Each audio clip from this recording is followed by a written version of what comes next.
Salve, salve pessoal! Sejam todos muito bem-vindos a mais uma aula de Direito Previdenciário. Sou o professor Fernando Maciel e vamos dar continuidade à atualização do nosso conteúdo programático. Sabemos de muitas novidades que tivemos por força da reforma da Previdência, alterações na legislação infraconstitucional, também mudanças de entendimento jurisprudenciais extremamente relevantes para que a gente tenha uma preparação mais completa possível para garantir a concretização do seu objetivo, que é a aprovação no concurso para o qual você está se dedicando aí com muito afinco. Na aula de hoje nós vamos estudar o benefício de auxílio acidente. Então estamos aqui diante de modalidades de benefícios por incapacidade, que por consequência gera aí um volume muito expressivo de demandas previdenciárias ao INSS e também demandas judiciais, discutindo essa temática, por consequência de extrema importância ter um conhecimento aprofundado dessa temática, porque vai demandar de você aí, tão logo seja aprovado no concurso público, uma atuação bastante concreta em relação a essa modalidade de benefício. Compreendido? Então vamos para a tela, dar início ao nosso estudo do auxílio acidente, sempre de acordo aqui com a reforma da Previdência. Então vamos lá, fazendo uma análise primeiramente aí de um conceito do benefício de auxílio acidente. Pois bem, é aquele benefício de natureza indenizatória, então vamos já fixar essa peculiaridade aqui, que é concedido nos casos de uma incapacidade parcial e permanente. Então nós sabemos, a depender do grau e da extensão dessa incapacidade, nós vamos ter um benefício por incapacidade diferenciado. Por exemplo, se estamos diante de uma situação onde o trabalhador ele tem uma incapacidade total, ele não pode trabalhar, porém de forma temporária. Nesse caso haveria a concessão do auxílio-doença. Vamos pensar que estejamos diante de uma situação onde o trabalhador está totalmente incapacitado e também de forma permanente. Neste caso, seria a concessão de uma aposentadoria por incapacidade permanente, que é o novo nome da aposentadoria por invalidez. E se essa incapacidade for parcial, ou seja, pode trabalhar, porém permanente, ensejando o que nós chamamos de uma sequela, aí iríamos conceder o benefício que será objeto de estudo da nossa aula de hoje, ou seja, o benefício de auxílio acidente. Lembrando que há uma perfeita fungibilidade entre esses benefícios, ou seja, é possível que um trabalhador requeira na esfera administrativa ou até mesmo judicial a concessão de um auxílio-doença e venha a receber uma aposentadoria por incapacidade permanente. Da mesma forma, a recíproca também é verdadeira. Ele pode requerer uma aposentadoria por invalidez, dizendo que está permanentemente incapacitado para o trabalho, é submetido à perícia médica e verifica que essa incapacidade é apenas temporária. Dessa forma, não obstante tenha requerido uma aposentadoria por incapacidade permanente, vai receber a concessão de um auxílio-doença. Compreendido? Então vamos para a tela fixar este conceito. Como vimos, se a incapacidade for total e permanente, a aposentadoria por incapacidade permanente, que é o novo nome da aposentadoria por invalidez. Se for uma incapacidade total e temporária, vamos conceder o auxílio-doença. Fundamento normativo do auxílio acidente. Está lá no artigo 86 da Lei de Benefícios da Previdência Social e também regulamentado no artigo 104 do Decreto 3048, ou seja, o regulamento da Previdência Social. Requisitos genéricos para ter direito a receber o auxílio acidente. Então, primeira exigência, qualidade de segurado. O que mais? Que este segurado sofra um acidente de qualquer natureza. Então, olha que interessante. Tanto pode ser um evento comum, ou seja, podemos pensar aqui numa hipótese de um atropelamento desse trabalhador, como pode ser um acidente do trabalho. Então, para ensejar a concessão deste auxílio-acidente, não é preciso necessariamente uma origem ocupacional, de modo que acidentes de qualquer natureza podem ensejar a concessão do benefício de auxílio-acidente. Compreendido? Vamos voltar para a tela. Mais do que isso, além de ser segurado e sofrer um acidente de qualquer natureza, deve permanecer aí com uma sequela definitiva que venha a implicar a redução para a capacidade do trabalho. Vimos que vai ser aí uma incapacidade parcial, porém permanente, e essa incapacidade tem que apresentar uma relação com o trabalho que habitualmente exercia. O que não dá direito a auxílio acidente? O parágrafo 4º vai nos trazer algumas hipóteses que não prevê a concessão do auxílio acidente. Estamos falando aqui do artigo 104 do Regulamento da Previdência Social. Pois bem, vai nos dizer que um dano funcional ou até mesmo redução da capacidade funcional sem repercussão na capacidade laborativa. Então, para que seja configurado este evento, né, de origem ocupacional que gere a concessão do benefício de auxílio acidente, tem que ter repercussão com a capacidade para o trabalho. Não basta simplesmente a perda ou a redução, né, de uma perturbação funcional, e isso não necessariamente repercutir no desempenho, na capacidade para o trabalho. Que, como sabemos, o que gera direito a benefícios previdenciários não é uma doença, não é uma lesão, mas sim a sua incapacidade para o trabalho. Certo? Voltando para a tela. Além disso, se ocorrer uma mudança de função, numa situação aí de readaptação funcional, que a empresa venha promover de modo preventivo, em decorrência da inadequação do local de trabalho. Então vamos pensar na situação aqui de um segurado, vamos dizer que ele sofra algum acidente e aí recupera as suas condições para o trabalho, mas apresenta um quadro clínico que não recomenda que ele volte a desempenhar a mesma função. Então a empresa, de forma preventiva, para evitar que isso venha a acarretar uma incapacidade para o trabalho, promove a sua reabilitação, a sua alocação em outra atividade da empresa. Então essa atividade desenvolvida de forma preventiva não vai ser configurado como sendo aí uma incapacidade parcial e permanente, de modo não vai ensejar a concessão do benefício de auxílio acidente, conforme prevê o parágrafo 4º aí do Regulamento da Previdência Social. Estamos falando aqui do artigo 104. Combinado? Vamos para a tela. Quem tem direito a receber esse benefício? Quem são os beneficiários? A resposta a esse questionamento nós vamos encontrar onde? Lá no parágrafo 1º do artigo 18 da Lei de Benefícios da Previdência Social. E esse dispositivo vai nos dizer que tem direito a receber o auxílio acidente, o segurado empregado, e aqui chama a atenção de vocês. O desempregado tem direito a receber o auxílio acidente? Vocês poderiam dizer, mas professor, o desempregado não sofre acidente de trabalho. Mas eu poderia argumentar, mas ele sofre acidente de qualquer natureza, ele pode ser atropelado ao atravessar a rua. Mas nós temos que levar em consideração se mesmo estando desempregado, ele ainda mantém a qualidade de segurado, ou seja, se ele está no período de graça. Então, cuidado na sua questão que pode aparecer essa pegadinha, né, fazendo uma afirmação de que o desempregado não tem direito ao auxílio acidente.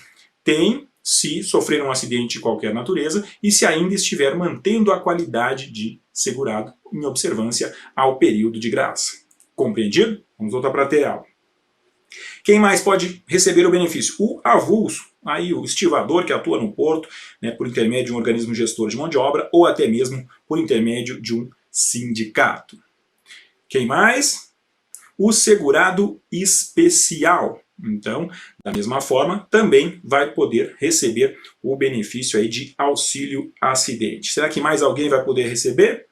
O doméstico, principalmente a partir da Lei Complementar 150 de 2015.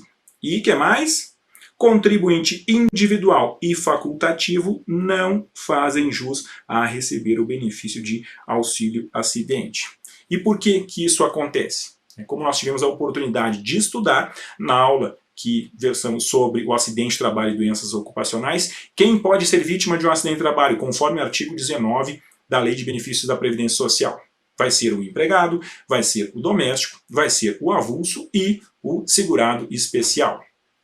Tecnicamente, o contribuinte individual e também o segurado facultativo não pode ser vítima de acidente de trabalho, por consequência não recebe essa proteção previdenciária de natureza acidentária. Então, na hipótese aí de um eletricista, toma um choque e vamos dizer que fica com uma sequela. Na condição de contribuinte individual, ele não vai ter direito a receber o auxílio acidente, certo? Então, a mesma delimitação que nós fizemos para as modalidades de segurados que podem ser vítimas de acidente de trabalho, nós vamos reproduzir aqui para quem vai ter direito a receber o benefício de auxílio acidente. Compreendido? Vamos voltar para a tela. Com relação à renda mensal, então o artigo 86, parágrafo 2º, ele vai dizer que a renda vai ser de 50% do salário de benefício. Aqui eu vou colocar uma observação para vocês, por quê? Se nós formos verificar o que prevê o artigo 29 da Lei 8.213, ele vai nos trazer lá o conceito de salário de benefício. Mas por que eu coloquei de forma taxada? Porque esse dispositivo ele foi revogado pelo artigo 26 da reforma da Previdência. Cuidado, pessoal, porque essa não foi uma revogação expressa. Ela não consta lá nos artigos 35, 36 da emenda constitucional dizendo revoga-se o artigo 29 da Lei 8.213. Não foi uma revogação expressa, mas sim foi uma revogação tácita, porque nós temos uma norma superveniente, ou seja, a emenda constitucional, com caráter hierárquico mais expressivo, é uma emenda constitucional, não é uma lei ordinária, que disciplina inteiramente essa matéria. Então, apesar de, se vocês entrarem no site do Planalto, abrirem a Lei 8.213, deram um Ctrl F e pesquisar artigo 29, vai estar o texto lá do artigo 29 dizendo que salário de benefício é a média aritmética simples de 80% maior e salário de contribuição. Porém, nós sabemos que o artigo 26 da reforma da Previdência, ele passa a dizer que até que lei venha a disciplinar a forma de cálculo dos benefícios previdenciários, nós vamos considerar como salário de benefício a média aritmética de todo o período contributivo. Por consequência, nós não vamos ter mais aquele descarte automático das 20 menores contribuições. Então, muito cuidado com isso, porque o que vai determinar a definição do salário de benefício não é o artigo 29 da Lei de Benefícios, mas sim o artigo 26 da Emenda Constitucional 103 de 2019. Compreendido? Vamos para a tela. Então, apenas para fixar esse conceito, é uma regra transitória que está dizendo aqui, até que lei discipline o cálculo do valor dos benefícios do RGPS, nós vamos utilizar a média aritmética simples dos salários de contribuição, que serão atualizados, correspondente a todo o período, ou seja, a 100% do período contributivo a partir de julho de 94, implantação do Plano Real, ou então se o trabalhador ele passou a trabalhar e a contribuir a partir dessa data, vai ser a partir da respectiva competência, certo? Então vamos evoluir. Já vimos aqui que a renda vai ser 50% e uma pergunta que vocês poderiam me fazer. Mas professor, se o trabalhador recebe salário mínimo, então vamos dizer que o seu salário de benefício é um salário mínimo. Se eu aplicar 50% deste valor, não vai dar uma renda inferior ao salário mínimo, nesse caso a metade do salário mínimo? Sim. E aí vocês vão me dizer, mas professor, é possível isso? Não há um dispositivo constitucional que assegura que todos os benefícios previdenciários têm que ter pelo menos, né, o valor igual ou superior ao salário mínimo? Eu vou dizer parcialmente. Por quê? Porque nós sabemos que apenas os benefícios que substituem a renda é que devem ter um valor pelo menos inferior ou superior ao salário mínimo. Porém, se estivermos diante de um benefício de natureza indenizatória, e lembre-se que quando eu comecei essa aula eu ressaltei no conceito de auxílio acidente que é um benefício de natureza indenizatória, portanto não substitutivo da renda, ele pode sim ter um valor inferior ao salário mínimo. Então vamos ficar atentos porque isso é uma exceção ao nosso ordenamento jurídico, por consequência, o examinador adora saber se vocês estão bastante atentos acerca destas exceções. Combinado? Vamos voltar para a tela. Estamos falando agora da duração desse benefício. Aí o artigo 86, parágrafo 1º vai dizer o quê? Que ele vai ser devido enquanto persistirem estas sequelas. Então, e também nós temos um elemento temporal aqui que vai ser concedido até a véspera de uma aposentadoria ou então sobrevivendo o óbito deste segurado. Então, detalhe que até meados de 1990 nós tínhamos a possibilidade de receber de forma cumulativa o auxílio acidente e uma aposentadoria. Então o trabalhador sofria o acidente, contraía a sequela, recebia o auxílio acidente, continuava trabalhando e por consequência implementava os requisitos para uma aposentadoria, recebia os dois benefícios, a aposentadoria mais o auxílio acidente. Sobreveio alteração na legislação previdenciária e passa a dizer, a partir de agora, a partir de 97, não mais é possível receber os dois benefícios. Você vai receber apenas a sua aposentadoria. Entretanto, para não lhe prejudicar, aquilo que você recebeu de auxílio acidente vai ser levado em consideração no cálculo da renda mensal da sua aposentadoria. Detalhe que pessoas que implementaram ambos os requisitos, ou seja, a sequela e os requisitos para a aposentadoria anterior a 97, mesmo que não tenham requerido esses benefícios até então, tem aí o direito adquirido, porque esse direito passou a incorporar o seu patrimônio jurídico, portanto, mesmo requerendo depois, vai ter a observância do direito adquirido e o recebimento cumulativo desse benefício. Porém, a partir de 97, esses fatos geradores não mais dão direito ao recebimento cumulativo do auxílio acidente e também da aposentadoria. Compreendido? Vamos para a tela. Com relação à carência, o que diz o artigo 26, inciso 1º? Então vai dizer que independe, certo? Um evento aí que tem um caráter não programável, por consequência não vai pressupor um recolhimento mínimo de contribuições previdenciárias para que o segurado faça jus a receber esse benefício. Com relação ao período de graça, aqui eu vou chamar a atenção de vocês porque nós tivemos uma alteração procedida pela Lei 13.846 de 2019. Então, nós sabemos que o auxílio acidente ele não mais mantém a qualidade de segurado. E por que isso aconteceu? Porque a antiga redação do inciso 1º do artigo 15 dizia: mantenha a qualidade de segurado, independentemente de prazo, aquele que está em gozo de um benefício, ou seja, aquele que está recebendo um benefício. Isso é o que dizia a redação do inciso 1º do artigo 15 até a Lei 13.846. Então, se a pessoa estivesse recebendo um auxílio-doença, uma aposentadoria ou até mesmo um auxílio-acidente, enquanto estivesse percebendo esse benefício, mantinha a qualidade de segurado. E olha que interessante, a pessoa está mantendo a qualidade de segurado sem contribuir, porque não incide contribuição sobre o auxílio-doença, não incide contribuição sobre a aposentadoria e também sobre o valor a título indenizatório pago como sendo o auxílio-acidente. Então vamos pensar num exemplo concreto para fixar essa possibilidade. O trabalhador sofre um acidente na sua empresa e ele fica totalmente incapacitado, ele é afastado recebendo o auxílio-doença. Ele recupera condições de voltar ao trabalhar, mas permanece com uma sequela. Então ele volta ao trabalho, encerra o auxílio-doença e paga a ele um auxílio-acidente. A empresa observa a estabilidade acidentária de 1 ano, lá prevista no artigo 118, e posteriormente demite esse trabalhador. E ele fica aí 5, 10, 15, 20 anos desempregados. Mesmo estando desempregado, ele vai estar recebendo o auxílio-acidente e, por consequência, não contribuindo para a Previdência Social. Vamos dizer que ele venha a falecer. Isso acarretaria a concessão de uma pensão por morte aos seus dependentes. Olha que interessante, ele vai valer mais morto do que vivo. Porque vivo, vamos dizer que a renda mensal dele seja um salário mínimo, 50% disso é meio salário mínimo. Então, vivo ele recebia meio salário mínimo. Quando ele faleceu, vai conceder uma pensão por morte aos seus dependentes que não pode ser inferior a um salário mínimo. Então, vai ter um valor majorado. Isso era possível até a Lei 13.846, que alterou a redação do inciso 1º do artigo 15 e passou a dizer lá no final: mantenha a qualidade de segurado, independentemente de prazo, aquele que está em gozo de benefício, vírgula, salvo, ou seja, exceto o auxílio-acidente. Então, auxílio-acidente não mais mantém a qualidade de segurado. Por ser uma novidade normativa, Mãe de Ná me disse que isso vai ser cobrado no próximo concurso. Então vocês têm que ficar atentos, porque vai ser cobrado de vocês essa alteração normativa. Compreendido? Vamos voltar para a tela.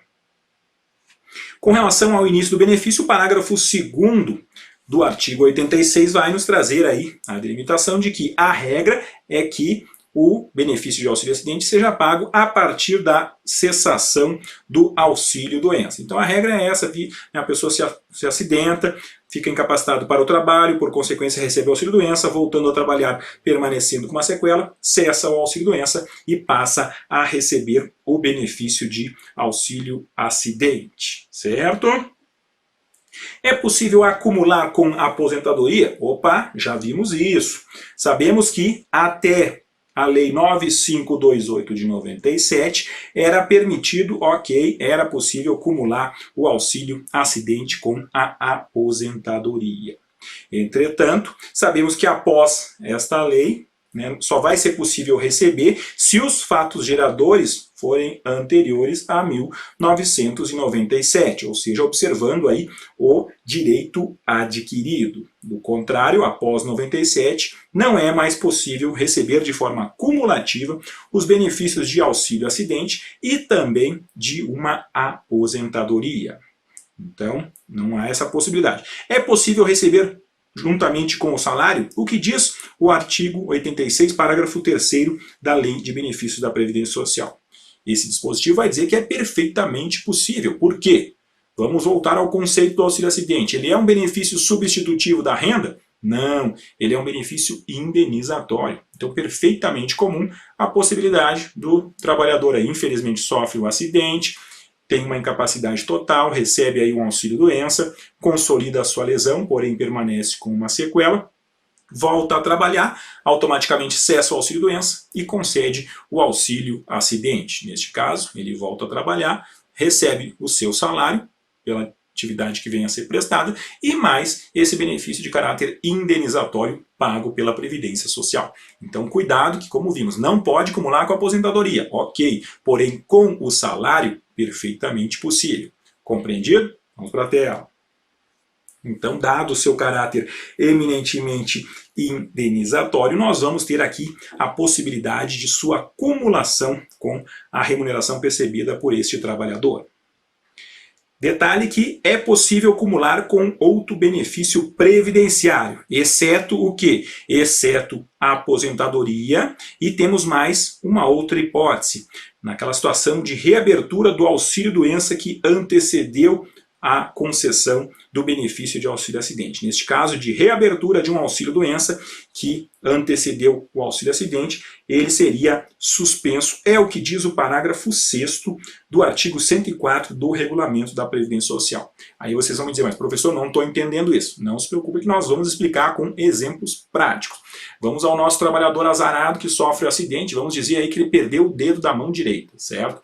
E aí, por consequência, ficou incapacitado, se afastou por mais de 15 dias consecutivos, recebeu o auxílio-doença, consolidou a lesão, fez os pontos e voltou a trabalhar. Neste caso, encerra o auxílio-doença e ele passa a receber o auxílio-acidente. Vamos dizer que tem um agravamento nessa sua lesão, né, tem uma infecção, enfim, não tenho termos técnicos de medicina para justificar, mas ele acaba, né, aquela incapacidade que era parcial, acaba ficando de âmbito total, por consequência, em virtude do mesmo evento acidentário anterior, ou seja, a lesão na mão direita. Neste caso, nós não podemos conceder a ele novamente um auxílio-doença juntamente com o auxílio-acidente. O que nós vamos fazer? Suspende o auxílio-acidente, porque agora a sua incapacidade não é mais parcial, mas sim total, e vamos restabelecer o auxílio-doença anterior. Então, essa é a hipótese prevista na norma aqui que impede o recebimento cumulativo do auxílio-acidente com o auxílio-doença que lhe antecedeu. Mas vamos a um segundo exemplo. Esse mesmo trabalhador, ele sofreu o acidente na mão direita, perdeu um dedo, recebeu o auxílio-doença, consolidou a lesão, voltou a trabalhar e encerra o auxílio-doença e passa a receber o auxílio-acidente. Continuou desempenhando a sua atividade, azarado como é o que acontece, ele sofre acidente na mão esquerda, perde o dedo da mão esquerda. Neste caso, por ter origem diversa, ele vai poder receber tanto o auxílio-acidente fruto da sequela da mão direita, quanto o auxílio-doença fruto da incapacidade que tem como origem a lesão na mão esquerda. Então são fatos diversos, nós não estamos reabrindo aquele auxílio-doença anterior, nós estamos aqui concedendo outro por um fato distinto. Então muito cuidado que não podemos dizer de forma peremptória que o auxílio-acidente não pode ser acumulado com o auxílio-doença. O que vocês vão responder? Depende. Se for de mesma origem, ok, não pode responder, não pode acumular, não posso, né, restabelecer o auxílio-doença anterior e continuar pagando o auxílio-acidente. Porém, se for de origem diversa, perfeitamente possível o recebimento cumulativo com este benefício. Compreendido? Então, na tela vamos fixar essa premissa. Com relação à perda da audição, então aqui uma peculiaridade prevista lá no parágrafo 4º do artigo 86 da Lei de Benefícios. Esse dispositivo, esse parágrafo 4º, vai dizer que essa perda auditiva, além de exigir uma redução da capacidade para o trabalho, que é um dos requisitos necessários para a concessão do benefício, vai exigir necessariamente um nexo causal com o trabalho, ou seja, essa perda auditiva tem que ser fruto de um acidente do trabalho. E aí eu compartilho uma dúvida com vocês. A perda de audição num acidente de qualquer natureza, e não necessariamente num evento ocupacional, ela vai dar direito a receber o auxílio acidente? Então vamos a exemplos práticos para fixar realmente o que diz a legislação previdenciária, especificamente o parágrafo 4º do artigo 86. Então vamos pensar num trabalhador, está desempenhando a sua atividade e daqui a um pouco acontece uma explosão que vem a acarretar aí o rompimento do seu tímpano, ele tem uma redução, vamos dizer aqui, da sua audição. Então naquele primeiro momento, ele ficou totalmente incapacitado, recebeu auxílio-doença, posteriormente consolidou a sua lesão, mas ele tem uma sequela, essa perda auditiva, ele volta a trabalhar, encerra o auxílio-doença e paga a ele o auxílio-acidente. Por quê? Porque nós temos aqui uma redução na capacidade de trabalho, que habitualmente exercia, e temos também um nexo ocupacional, ou seja, uma origem acidentária, um acidente de trabalho que gerou essa sequela.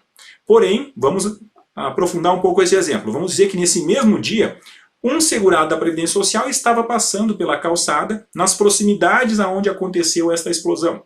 E neste caso, esse segurado também foi atingido pela explosão e teve uma perda auditiva. Neste caso, pelo fato desse acidente sofrido pelo segurado que estava transitando pela calçada não ser considerado um acidente do trabalho, ele não teria direito a receber o auxílio acidente. Então, por isso que apesar de a norma apresentar essa restrição de somente conceder o auxílio acidente nos casos de perda auditiva e que decorram de um nexo ocupacional, na doutrina, principalmente, nós encontramos muitas críticas, não havendo aí um argumento lógico para impedir que um segurado que venha a contrair essa sequela, essa perda auditiva, mesmo que não seja em virtude apenas de um acidente de trabalho, pode também receber o auxílio acidente no caso de um evento de qualquer natureza. Lembrando que até meados dos anos 90, apenas os acidentes do trabalho davam direito ao auxílio acidente, sendo que foi promovida alteração na legislação previdenciária e, como vimos, o acidente de qualquer natureza também gera o auxílio acidente. Por isso que, quando analisamos os requisitos, lá a condição de segurado e que seja um empregado, eu falei para vocês que até mesmo o desempregado também pode receber o auxílio acidente. Por quê? O desempregado pode não sofrer acidente de trabalho, porque ele não está trabalhando, mas ele pode sofrer um acidente de qualquer natureza, pode ser vítima de um atropelamento e, neste caso, permanecendo com uma sequela, ter direito também a receber este benefício. Então, cuidado o que for cobrado de vocês na prova. Se for o entendimento, a disposição normativa, há essa restrição contida no parágrafo 4º do artigo 86 da Lei de Benefícios da Previdência Social. Mas, principalmente, se tiver a possibilidade de uma análise de caso, até mesmo uma prova discursiva, temos que verificar se eles não querem saber esse entendimento doutrinário que reconhece a possibilidade de um acidente de qualquer natureza que acarrete uma perda auditiva, também propiciar a concessão de um auxílio acidente, certo? Então, na tela vamos apenas fixar essa dúvida aqui em relação aí à concessão, a possibilidade ou não de concessão de auxílio acidente, nestes casos aqui de perda auditiva, certo? E aqui, meus caros, chegamos ao final da nossa aula, que teve como objetivo estudar o benefício de auxílio acidente. Então temos que ficar atentos a essas alterações normativas mais recentes, principalmente aquela questão da manutenção ou não da qualidade de segurado. Vimos que foi alterado o inciso 1º do artigo 15, de modo que o período que a pessoa recebe o auxílio acidente não mais mantém a qualidade de segurado. Temos que lembrar também que não só o acidente do trabalho pode ensejar este benefício, o acidente de qualquer natureza também. E temos que levar em consideração essa restrição apresentada no parágrafo 4º do artigo 86, que nos casos de perda auditiva seria necessário um nexo ocupacional, ou seja, um evento relacionado ao acidente do trabalho. Também chama a atenção de vocês em relação à questão da renda mensal, que o salário de benefício não vai ser o que está previsto lá no artigo 29 da Lei 8.213, mas sim vai ser aquilo que está previsto no artigo 26 da Emenda Constitucional 103, ou seja, uma alteração da reforma da Previdência com repercussão no cálculo da renda mensal dos benefícios previdenciários. Espero que tenham gostado dessa aula, aguardo aqui a avaliação de vocês para que a gente tenha esse feedback e possa cada vez mais continuar aperfeiçoando o conteúdo a ser transmitido a vocês. Se eventualmente tenha ficado alguma dúvida, por favor, compartilhem com a gente, encaminhem aí para o GRAM pelas plataformas, que em seguida eu envio os esclarecimentos necessários. Desejo a todos vocês um ótimo estudo e nos vemos numa próxima aula. Até mais!